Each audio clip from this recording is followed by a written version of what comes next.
வணக்கம் அன்பானவர்களே, வாழ்த்துக்கள். அசத்தும் தேசம், குட்டி நாடு என்கிற நிலையில இஸ்ரேல் இந்த நாளிலே பார்க்கப்படுகிறது. இஸ்ரேலின் தேவன் அவர்களை சில்லறையாக அழகு கொண்டு உள்ள வச்சுக்கிறாரு. பார்த்தீங்களா? இது ஒரு அசத்தும் தேசம். அதுதான் இஸ்ரேல் தேசம். யூத மக்கள் மதங்களை தாண்டிய தெய்வீக உண்மைகள் நம்முடைய கண்களுக்கு முன்பதாக இஸ்ரேல் நின்று கொண்டிருக்கிறது. எப்படின்னு பார்ப்போமா? அதாவது இஸ்ரேல் நாட்டில் ஒவ்வொரு யுத்தங்கள் நடக்கும் பொழுதும் ஒவ்வொரு பெனிஃபிட்ஸ், நன்மைகள் யூதர்களுக்கு கிடைக்கும். முதலாம் உலக மகா யுத்தத்தில் அப்படி நாம் வரிசையாக பார்க்கும் பொழுது நாட்டுக்கு உள்ளே வரணும்னு நினைச்சுக்கிட்டு இருந்த அந்த யூதர்களுக்கு முதலாம் உலக மகா யுத்தத்தில் வருவதற்கு ஒரு வழி கிடைத்தது, ஒரு என்ட்ரன்ஸ் அப்படின்னு சொல்லலாம்.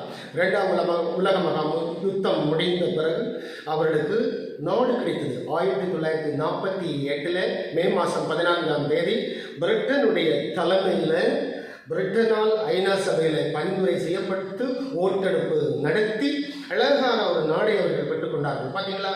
2 உலக மகா யுத்தத்தில் நஷ்டம் உலக நாடுகளுக்கெல்லாம் நஷ்டம், ஆனால் லாபம் அடைந்தவர்கள் யூதர்கள் மாத்திரம். இதுதான் காட்ஸ் பிளான். பார்த்தீங்களா? உலகம் எங்கிலிருந்து ஆண்டவர் பொறுக்கி என்ன பண்ணுறாரு, அழகாக கொண்டு உட்கார வச்சுக்கிறாரு. இது தீர்க்க தரிசனத்துடைய வெளிப்பாடு. மக்களால் நம்ப முடியல. சிலவங்களால் அது எவ்வளோதான் சொன்னாலும் அது நம்ப முடியாத ஒன்றா இருக்குது. இந்த மாதிரி ஏதாவது பல நாடுகளிலிருந்து வந்த மக்கள் ஒரு புதிய நாட்டை உருவாக்கி இருக்கிறார்களா? பாருங்கள், பாலஸ்தீனா என்று சொன்ன அந்த பகுதி, இப்பொழுது இஸ்ரேல் இருக்கிற எல்லா ஏரியாவும் மொத்தமும் சேர்ந்து தான் பாலஸ்தீனா. ஆனால் 1948 இஸ்ரேல் தேசம் சுதந்திரம் அடைந்த பிறகு இஸ்ரேல் தான் அதை அனௌன்ஸ்மெண்ட் பண்ணிடுச்சு. இஸ்ரேல் என்கிற ஒரு நாடு புதிதாக பிறந்தது.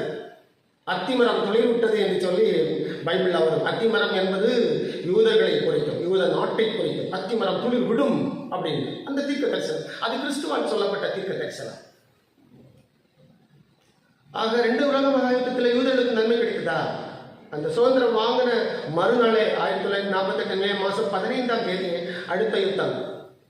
அரபு நாடுகள் 6 அரபு நாடுகள் விடவே இல்லை. இஸ்ரேல் 24 மணி நேரத்தில் காலிப்படணும்னு நினைச்சு 6 அரபு நாடுகள் ஒன்று சேர்ந்து கிட்டத்தட்ட 27 நாட்கள் அந்த யுத்தம் நடந்தது. அதிலேயும் யூதர்கள் ஜெயித்தார்கள். தங்களுடைய நாட்டுக்கு ஒரு சுதந்திரம் கிடைத்ததுன்னு சொல்லி த வார் ஆஃப் இண்டிபெண்டன்ஸ் அப்படின்னு சொல்லி அதுக்கு பெயர் வைத்துக் கொண்டார்கள்.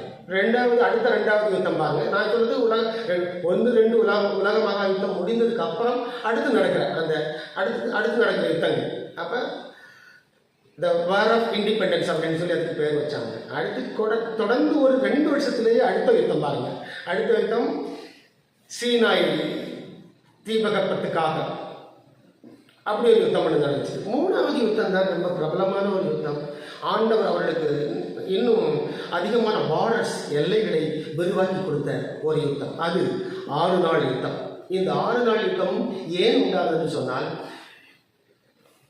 சீரியா நாட்டிலிருந்து கொரில்லா படை தாக்குதல்கள் இஸ்ரேலின் மேல் நடத்தப்பட்டது. 1967 அந்த காலங்களில் அந்த கொரில்லா படையை முறியடிக்க வேண்டும் என்பதற்காகத்தான் இஸ்ரேல் களத்திலே குதித்தது.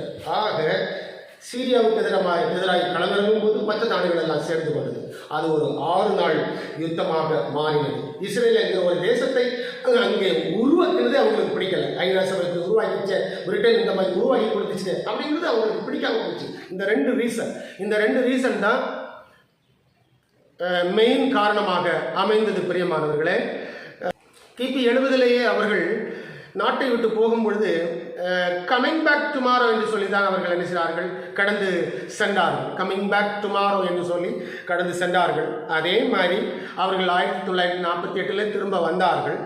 இந்த 6 நாள் யுத்தத்தில் யூதர்களுக்கு கிடைத்த அநேக நன்மைகள் உண்டு.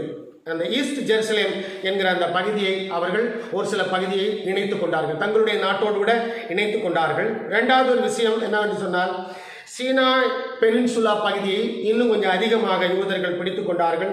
காசா ஸ்ட்ரிப்பையும் பிடித்துக் கொண்டார்கள். இது ரெண்டுமே எகிப்தினுடைய கண்ட்ரோலில் இருந்துச்சு. ஆக எகிப்தினுடைய கண்ட்ரோலில் இருந்த அந்த ரெண்டு பகுதிகளையும் அழகாக பிடித்துக் கொண்டார்கள். வெஸ்ட் பேங்க் அப்படிங்கிற அடுத்த பகுதி, வெஸ்ட் பேங்க், அது ஜோர்டானுடைய கண்ட்ரோலில் இருந்தது.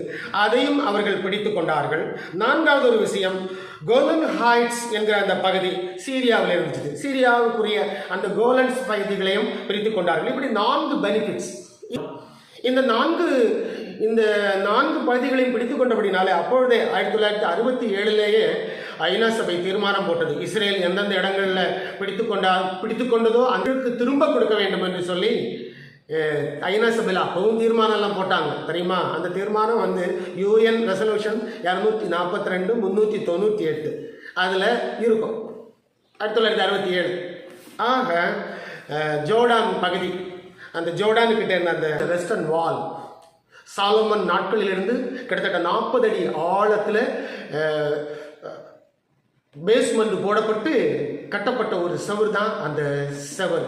அதனுடைய அகலமே கிட்டத்தட்ட 8 அடி இருக்கும். அந்த 8 அடி அகலத்தில் அவ்வளோ உயரத்தில் கட்டப்பட்ட அந்த சுவர் அவர்களுக்கு ஒரு ஞாபக சின்னமாகவும் யூதர்களின் ஒரு ஹோலி பிளேஸ் ஆகவும் ஒரு அடையாளமாகவும் அது இருந்தபடினால அதில் போயிட்டு வர்றதுக்கெல்லாம் ரொம்ப சிரமம் ஜோர்டான் நாடு கொடுத்துச்சு. அந்த 1967 முந்தின காலத்தில் அதுக்குள்ளாடி போகிறதுக்கும் வரதுக்கும் அதில் போய் நிற்கிறதுக்கும் அவங்க ஆசைப்பட்டாங்க. ஆனால் கர்த்தர் அதை பார்த்தார். அதை அப்படியே அந்த செவர் பகுதியை ஜோர்டானுக்கிட்ட இருந்து பிடிக்கவும் ஜோர்டான் இராணுவத்தை ஆண்டவர் சிதறடித்து இஸ்ரேல் இராணுவம் உள்ளே நுழைந்த உடனே அப்போதைய டிஃபென்ஸ் மினிஸ்டர் மோசே தயான் அவர்களும் அங்கே உள்ள ஆஹா, நம்முடைய செவர் நம்ம பிடிச்சிட்டோம், 2000 ஆண்டுகளாக நாம் விட்டு சென்ற நம்முடைய செவர் நமக்கு கிடைத்தது என்று சொல்லி அவர் ஆண்டவருக்கு தேங்க்ஸ் சொன்னார். அப்போதைய ரபி, அவருக்கு பேர் பிரிகாடியா சொலோமோ அப்படின்னு அவருக்கு பேர். அவரும் அந்த இடத்துல ஒரு பிரேயர் ஒன்று நடத்தினார். ஓகேங்களா. யூதர்களுக்கு அது ஒரு ஹோலி பிளேஸாக அது மாறியது. 1900 ஆண்டுகளுக்கு பிறகு தங்களுடைய நாடும் ப்ளஸ் அந்த சோறும் அவங்களுக்கு சேர்ந்து கிடைக்குதுங்கிற ஒரு பெரிய சந்தோஷம். இதெல்லாம் செய்கிறவர் யாரு பாருங்க. 5-6 நாடுகளை ஜெயிக்க முடியுமா? ஒற்றை நாட்டுக்கிட்ட போராடுறதே கஷ்டம். கர்த்தர் அப்படி ஜெயிக்க வைத்தார். காரணம், அவர்களை உலகத்தின் 4 பக்கத்திலிருந்து ஆண்டவர் பொறுக்கி கொண்டு என்ன பண்ணியிருக்காரு, அழகா உள்ள வச்சுக்கிறாரு. அந்த செவர் அவங்களுக்கு கையில் கிடைச்ச உடனே அவர்கள் முத்தம் செய்தார்கள், அழுதார்கள், தேம்பி அழுதார்கள், ரொம்ப சத்தப்பட்டு ப்ரேயர் பண்ணாங்க, அழுதாங்க.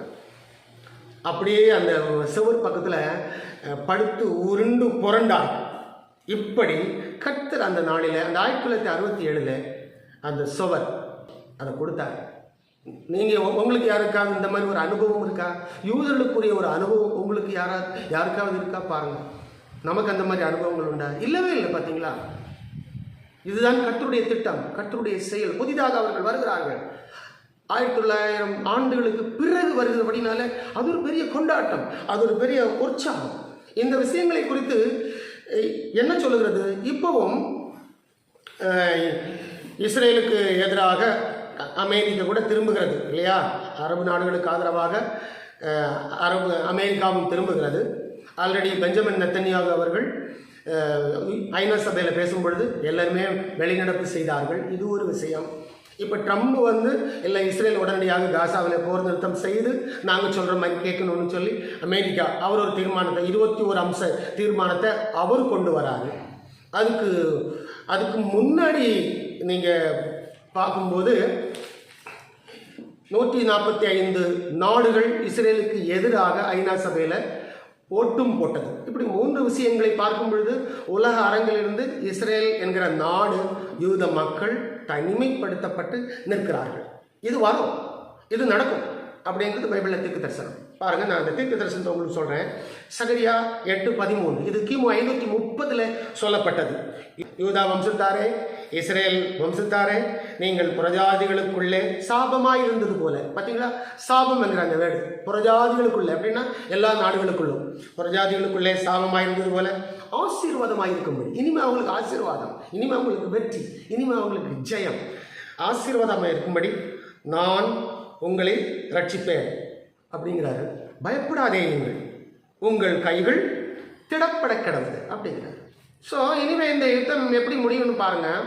கண்டிப்பாக இது இது எகிப்துக்கு திரும்ப வாய்ப்பு இருக்கிறது. அப்புறம் மறுபடியும் இந்த வெஸ்டர்ன் பேங்க் பகுதிக்கும் அது திரும்பும். ஈரானுக்கும் இந்த யுத்தம் நிச்சயம் திரும்பும். ஈரானுக்கு திரும்பும்போது ஈரானுக்கு ஆதரவாக ரஷ்யா வரும்.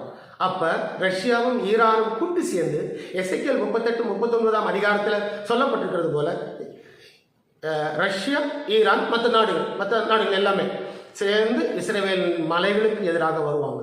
அங்கு தான் இந்த யுத்தம் முடியும். அங்கு தான் தேவனாகிய கர்த்தருடைய பயங்கரமான வல்லமை அங்கே இறங்கி எல்லா இராணுவங்களும் முறியடிக்கப்படும். தீர்க்க தரிசனம் ஒருபோதும் பொய்யாகாது. பிரியமானவர்களே, காட் பிளஸ் யூ ஆல். நம்புவதும் நம்பாததும் உங்கள் விருப்பம், அது அவங்கவுங்க விருப்பம். Thank you all.